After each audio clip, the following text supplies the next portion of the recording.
जय हिंद दोस्तों, स्वागत है आपका हमारे YouTube channel static GS point में। और आज हम आपके लिए एक नया टॉपिक लेकर आए हैं, संविधान की अनुसूचियां।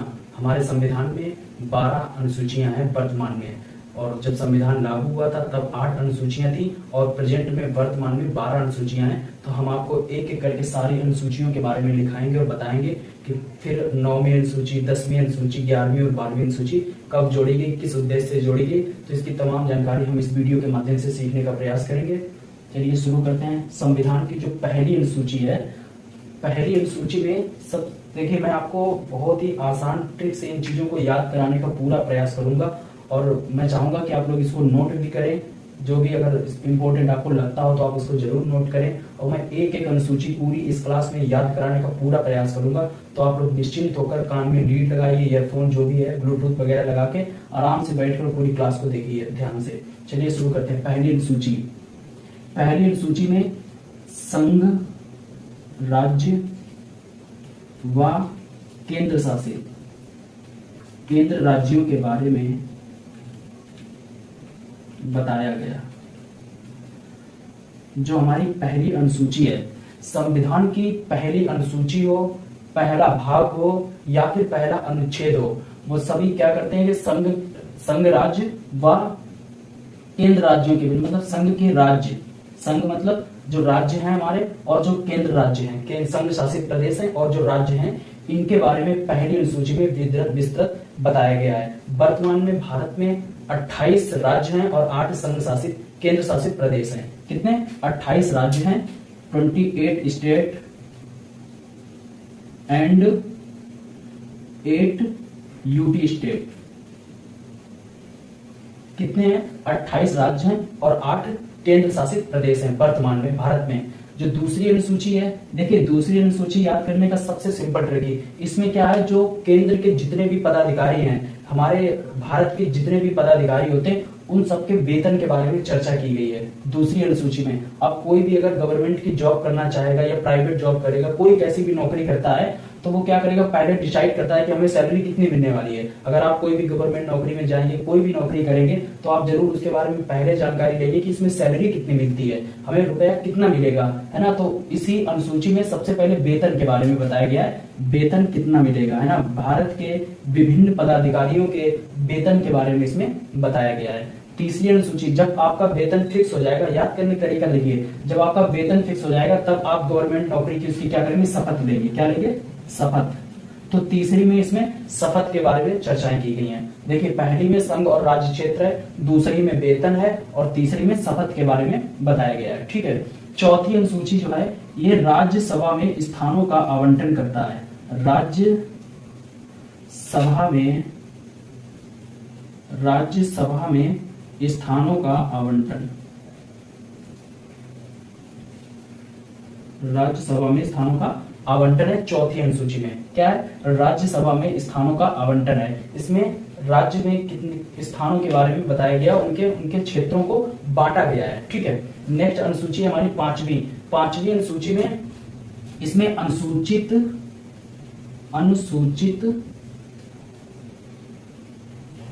जाति के बारे में प्रावधान है।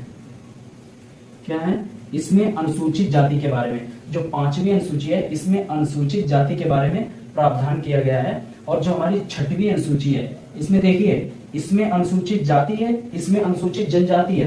छठवीं में क्या है? अनुसूचित जनजाति। लेकिन अनुसूचित जनजाति कुछ क्षेत्रों की है, जैसे असम, मेघालय, है ना, त्रिपुरा और मिजोरम। 1 2 3 4, मतलब 4 राज्यों की जो अनुसूचित जनजाति है, इसमें अनुसूचित जाति के बारे में प्रावधान है पांचवी अनुसूची में। और छठी अनुसूची में असम, मेघालय, त्रिपुरा और मिजोरम, इन 4 राज्यों की जनजाति के बारे में प्रावधान किया गया है। और जो हमारी 7वीं अनुसूची है, मोस्ट इंपोर्टेंट, इसमें क्या किया गया, इसमें संघ सूची, राज्य सूची और समवर्ती सूची। कौन सी? समवर्ती सूची। संघ सूची, राज्य सूची और समवर्ती सूची के बारे में प्रावधान किया गया है। तो हम आपको अभी समझाते हैं इसका कैसा प्रावधान है। यहाँ से साफ कर दो, देख लीजिए। पहली अनुसूची संघवार राज्य और केंद्र शासित प्रदेश के बारे में प्रावधान किया गया। 28 राज्य और 8 केंद्र शासित प्रदेश हैं। दूसरी में वेतन है, तीसरी में शपथ है, चौथी में राज्यसभा में स्थानों का आवंटन किया गया। पांचवी अनुसूची में अनुसूचित जनजाति के बारे में प्रावधान है। छठी अनुसूची असम, मेघालय, त्रिपुरा और मिजोरम की जनजाति के बारे में प्रावधान किया गया। और सातवीं अनुसूची में संघ सूची, राज्य सूची और संवर्ती सूची। अभी संघ सूची और राज्य सूची, संवर्ती सूची में कितने विषय हैं उन सब के बारे में हम डिटेल से जानने का प्रयास करेंगे। यही पे लिख देते हैं। देखिए जो संघ सूची है, संघ सूची ध्यान से समझने का प्रयास करना। संघ सूची में जो शुरू में 97 विषय थे, कितने थे? 97। जब संविधान लागू हुआ था तब इसमें 97 विषय थे और वर्तमान में इसमें कितने हैं? 100। वर्तमान में इसमें 100 विषय हैं। कितने? जब संविधान लागू हुआ था तब इसमें 97 विषय थे और लेकिन वर्तमान में इसमें कितने? 100 विषय हैं। उसके बाद आता है राज्य सूची, है ना। राज्य सूची, राज्य सूची में पहले थे 66 विषय। कितने? 66। जब हमारा संविधान लागू हुआ था तब इसमें राज्य सूची में 66 विषय थे, लेकिन प्रेजेंट में इसमें अब 61 विषय हैं। कितने हैं? 61 विषय। संघ सूची में जब संविधान लागू हुआ तो 97 विषय थे, प्रेजेंट में 100 विषय हैं। और राज्य सूची में जब संविधान लागू हुआ था तब 66 विषय थे और वर्तमान में 61 विषय हैं। लास्ट है संवर्ती सूची। जो संवर्ती सूची है इसमें जब संविधान लागू हुआ था तब 47 विषय थे और प्रेजेंट में 52 विषय हैं। कितने? 52। देखिए जो संघ सूची होती है उस पर केवल केंद्र सरकार ही नियम कानून बना सकती है। जो राज्य सूची है उस पर केवल राज्य सरकार ही नियम कानून बना सकती है। लेकिन जो संवर्ती सूची होती है उसमें केंद्र और राज्य दोनों ही नियम कानून बना सकते हैं। दोनों का बराबर बराबर का पार्ट होता है। तो संघ सूची में पहले कितने विषय थे? 97, वर्तमान में 100 हैं। राज्य सूची में पहले 66 थे, वर्तमान में 61 है। और संवर्ती सूची में पहले 47 थे, वर्तमान में 52 विषय हैं। इसके बाद सातवीं सूची हो गई संघ सूची, राज्य सूची और संवर्ती सूची। नेक्स्ट अभियान सूची हम कराते हैं।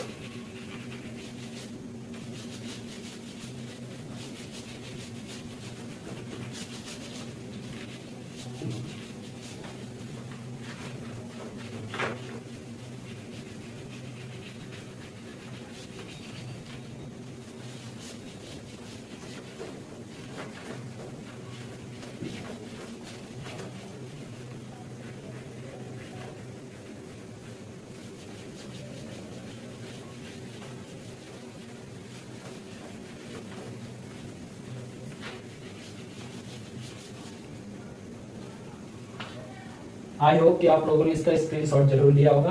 अब कितनी 7 हो गई थी। अब हम लोग चर्चा करते हैं 8वीं अनुसूची। 8वीं अनुसूची, देखिए 8वीं अनुसूची में क्या है? वर्तमान में 8वीं अनुसूची में 22 भाषाएं दी गई हैं। कितनी? 22 भाषाएं। लेकिन सबसे अच्छी जो समझने वाली बात है वो ये बात है कि वर्तमान में तो इसमें 22 भाषाएं हैं, लेकिन जब हमारा संविधान लागू हुआ था तब इसमें 22 भाषाएं नहीं थी। तब इसमें कितनी थी? संविधान लागू हुआ था तब 14 भाषाएं थी। 14। कितनी थी? 14 भाषाएं। अब ध्यान से देखिएगा आप, जो 15वीं भाषा है सिंधी, कौन सी? सिंधी थी, उसको जोड़ा गया था 21वें संविधान संशोधन, 21वें कॉन्स्टिट्यूशन अमेंडमेंट यानी 21वें संविधान संशोधन के तहत 1967 में सिंधी भाषा को जोड़ा गया था।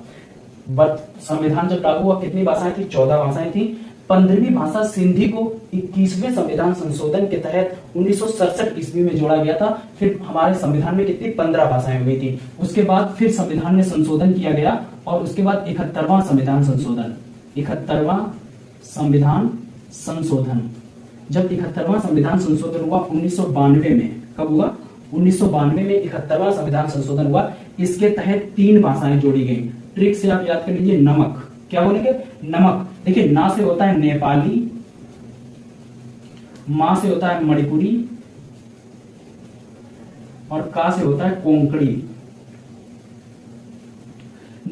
71वें संविधान संशोधन 1992 के तहत भारत में 3 भाषाएं और, उसमें संविधान में 3 भाषाएं और जोड़ी गई। पहली थी नेपाली, दूसरी थी मणिपुरी और तीसरी थी कोंकणी। अब कितनी हो गई? देखो 15 तो यहाँ की थी, 16, 17 और 18। फिर संविधान में कितनी भाषाएं हो गई टोटल? अब 18। लेकिन इसके बाद फिर संविधान संशोधन किया गया एक और और अगला संविधान संशोधन हुआ था 52वां संविधान संशोधन 2003 में। कब हुआ था? 52वां संविधान संशोधन 2003 में किया गया, जिसके तहत 4 भाषाएं और जोड़ी गई। तो 18 थी, 4 और जोड़ दी गई, तो टोटल कितनी होगी? 22 भाषाएं। अब वो 4 कौन कौन सी जोड़ी गई? पहली थी बोडो, दूसरी थी बोडो डोगरी कामा मैथिली कामा संथाली। देखिए अब मेरा मकसद है कि कम समय में आपको ज्यादा पैटर्न मिले, है ना, तो इसीलिए मैं थोड़ा जल्दी लिखने का प्रयास करता हूँ। 52वां संविधान संशोधन 2003 में हुआ, बोडो डोगरी मैथिली और संथाली, क्योंकि आप लोगों का भी समय बहुत इंपॉर्टेंट है और एक एक मिनट हमें अपना यूटिलाइज करना है पढ़ाई में, ताकि जो कंपटीशन में जितने भी हमारे भाई बहन जितने भी लोग बैठेंगे उन सबको हम कॉम्पिटिटिव कर सकें और उनके साथ में हम बैठने अपने आप को उनके साथ में पेपर में बैठने योग्य बना सकें, है ना। तो कम समय में ज्यादा करने का प्रयास करेंगे। 52वां संविधान संशोधन 2003 में हुआ, बोडो डोगरी मैथिली और संथाली, इनके साथ 4 भाषाओं के साथ भारत में टोटल कितनी 22 भाषाएं हो गई। कितनी? 22 भाषाएं, जिनका वर्णन किसमें मिलता है? 8वीं अनुसूची में। इसके बाद आ जाता है 9वीं अनुसूची, नवी अनुसूची। देखिए नवी अनुसूची भूमि सुधार से संबंधित है। किससे? भूमि सुधार से संबंधित है। जो भूमि सुधार, इस अनुसूची को हमारे संविधान में पहला जो संविधान संशोधन हुआ था 1956 में, उसके तहत जोड़ी गई। तो फर्स्ट कॉन्स्टिट्यूशन अमेंडमेंट में, पहले संविधान संशोधन में भूमि सुधार से संबंधित नवी अनुसूची जोड़ी गई। तो नवी अनुसूची में क्या है? भूमि सुधार। ध्यान से आप समझिएगा, भूमि सुधार से संबंधित है नवी अनुसूची। और उसके बाद आता है 10वीं अनुसूची। 10वीं अनुसूची 10वीं अनुसूची दल बदल से संबंधित है। किससे? दल बदल से। 10वीं अनुसूची दल बदल से। देखो पहले क्या होता था कि कुछ लोग जो नेतागण होते थे, ये खासतौर पे नेताओं के लिए बनाई गई, क्योंकि जब मान लीजिए कोई भी अभी जो हमारे राष्ट्रीय दल है, जो बहुमत से जो पार्टियां जैसे बीजेपी है, उत्तर प्रदेश में समाजवादी पार्टी है और बीजेपी है, तो अगर मान के चलो जैसे कोई भी समाजवादी पार्टी का नेता है और वो कहीं से चुनाव जीत गया, किसी भी सीट से खड़ा हुआ, वहां से चुनाव जीत गया, उसके बाद चुनाव जीतने के बाद भी लोग क्या करते थे? अपना दल बदल लेते थे। उनको अच्छा लगा कि नहीं हम बीजेपी में जाएंगे, हमका ज्यादा सपोर्ट, तो वो दल बदल लेते थे। उन्हीं के लिए 10वीं अनुसूची लाई गई कि अब आप चुनाव जीतने के बाद दल नहीं बदल सकते। अगर आपको दल बदलना है तो आप चुनाव जीतने से पहले बदल लो, चुनाव जीतने के बाद आप दल बदल नहीं कर सकते। तो ये किससे संबंधित है? 10वीं अनुसूची दल बदल से संबंधित है। ठीक है, उसके बाद आती है 11वीं अनुसूची। 11वीं अनुसूची 11वीं अनुसूची जो है हमारी पंचायत से संबंधित है, ग्राम पंचायत वगैरह पंचायत से संबंधित है, पंचायत से संबंधित है। इसको 73वें संविधान के तहत जोड़ा गया था। इसमें जो है कितने 29 विषय हैं, है ना।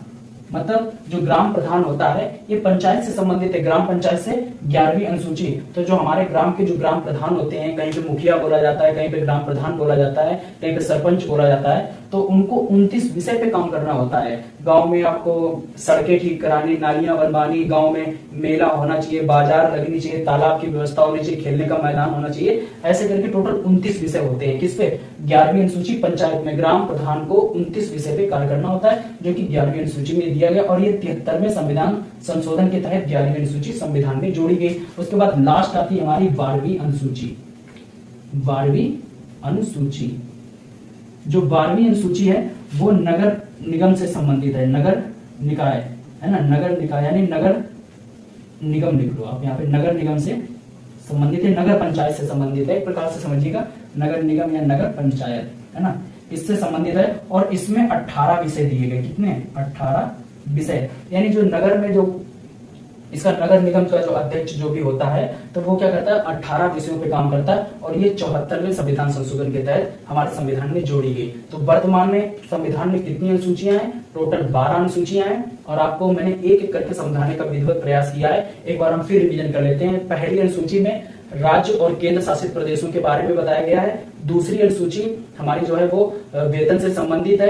वेतन के बाद तीसरी अनुसूची शपथ से संबंधित है। चौथी अनुसूची में राज्यसभा में स्थानों का आवंटन है। 5वीं जो अनुसूची है उसमें अनुसूचित जाति के बारे में वर्णन किया गया है। 6वीं अनुसूची में असम, मेघालय, त्रिपुरा और मिजोरम की अनुसूचित जनजाति के बारे में वर्णन किया गया है ना। 7वीं अनुसूची में संघ सूची, राष्ट्र सूची, संवर्ती सूची है। और 8वीं अनुसूची में 22 भाषाएं हैं। मैंने एक एक करके आपको बताया कौन सी भाषा कब जोड़ी थी। पहले संविधान में 14 थी, फिर 21वां संविधान संशोधन 1967 में हुआ जिसमें सिंधी भाषा जोड़ी गई। उसके बाद 71वां संविधान संशोधन 1992 में हुआ जिसमें नेपाली, मणिपुरी और कोंकणी भाषा जोड़ी गई। उसके बाद 52वां संविधान संशोधन 2003 में हुआ जिसमें बोडो, डोगरी, मैथिली और संताली जोड़ी गई। इस तो कुल मिलाकर टोटल 22 भाषाएं हो गई संविधान में। 9वीं अनुसूची भूमि सुधार से संबंधित है। 10वीं अनुसूची जो कि 9वीं अनुसूची भूमि सुधार से संबंधित है, पहले संविधान संशोधन के तहत जोड़ी गई थी। उसके बाद 10वीं अनुसूची दल बदल है, ये 52वें संविधान संशोधन 1985 के तहत जोड़ी गई थी। 11वीं अनुसूची पंचायत से संबंधित है, इसमें 29 विषय है। 12वीं अनुसूची नगर निगम से संबंधित जिसमें 18 विषय दिए गए हैं। आई होप कि आपको क्लास बहुत ही अच्छी लगी होगी। और मैंने जहां तक हर एक एग्जाम में आप किसी का भी अगर आप एग्जाम पेपर उठाएंगे तो उसमें आपको एक ना एक इनसे जरूर क्वेश्चन मिलेगा, क्योंकि इसके अंदर जो विधिवत जानकारी मैंने ये दी है, इन भाषाओं के बारे में बताया है, आपको संघ सूची, राष्ट्र सूची, संवर्ती सूची बताया है, इन सब के बारे में तो कहीं ना कहीं आपको क्वेश्चन जरूर मिलता है। और हम चाहेंगे कि आप लोग ये पूरी क्लास नोट करें, इसका भी स्क्रीनशॉट ले लें अच्छे से और फिर इसके बाद नोट करें। तो thank you for this class और बहुत बहुत शुक्रिया आपका सपोर्ट करने के लिए। दोस्तों मेरा सपोर्ट जरूर करिएगा, मैं अच्छी से अच्छी चीजें लाऊंगा आपके लिए। मेरे चैनल को लाइक करिए, शेयर करिए और सब्सक्राइब जरूर कर दीजिए। जो भी नए हमारे भाई बहन जो भी आते हैं उस चैनल को सब्सक्राइब जरूर करें। ये आपका चैनल है, अगर ग्रो करेगा तो और भी अच्छा पैटर्न देंगे, थोड़ा और हम भी मोडिफाइड होते चले जाएंगे, है ना। तो अच्छी अच्छी चीजें लाने का प्रयास करेंगे और आप इस चैनल को जरूर सपोर्ट करिए और इसको सब्सक्राइब करिए, अपने दोस्तों के पास शेयर कीजिए, उनसे भी कहिए कि कुछ ना कुछ इसमें जो नए नए कम समय में अच्छा पैटर्न मिल रहा है तो उसको जरूर फॉलो करिए। Thank you so much. Radhe Radhe, जय श्री राम।